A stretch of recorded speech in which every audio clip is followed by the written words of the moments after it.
Taşınan bu da çeteler. Şimdi üçü bir araya gelmiş, kendilerince eğleniyor, oyuncak gibi oynuyorlar onunla. Seni hain, seni iyilik bilmez Hermia. Sen de mi bunlarla kafa kafaya verdin? Bana bu iğrenç tuzakları layık gördün. Hani hiçbirimiz su ayrı gitmiyor? Her saatimiz birlikte geçiyordu. Kardeşlik yemin etmiş, bizi ayırıyor diye ayağına tez zamanı paylaşmıştı. Duygularımız bir ağızdan söylemiştik şarkımızı. Ellerimiz, seslerimiz, düşüncelerimiz kaynaşmıştı sanki. Birlikte büyüdük, bir çift kiraz gibi. Görünüşte ayrı ama ayrı bir yerinde birleşmiş, bir sap üzerinde şekillenmiş iki şirin tane. Görünüşte iki beter ama atan tek yürek.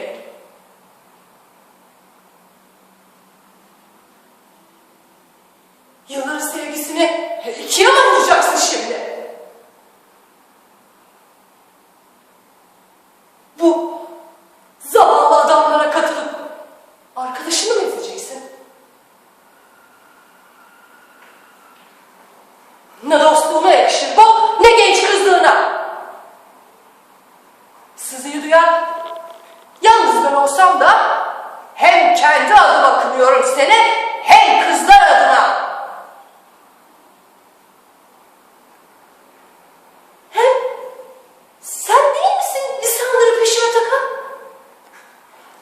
Yüzümü gözümü övsün, beni küçük düşürsün diye. Öteki sevdalım demek husus sen kışkırtmadın mı? Tanrıça, peri kızı, göksel, eşsiz, seçkin diyor şimdi. İnsan nefret ettiği kişiye bunları neden söyler? Hele lisandır. Ruhu senin aşkınla doluyken niye bunları inkar edip sevgi gösterisi yapar? Senin izninle, senin kışkırtmanla tabii.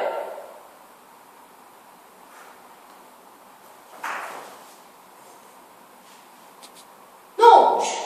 Senin kadar hoş, senin kadar güzel, senin kadar çekici değilsen ne olmuş? Hor görmektense acıman gerekmez mi bana? İyi. Devam edin. Sürdürün bu şakayı.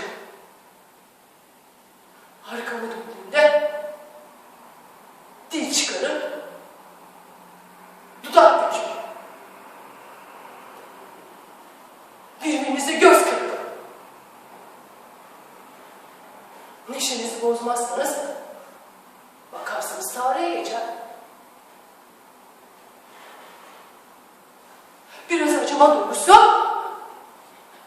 biraz utanma olsaydı siz de böyle alay konusu yapmazdınız beni. Neyse.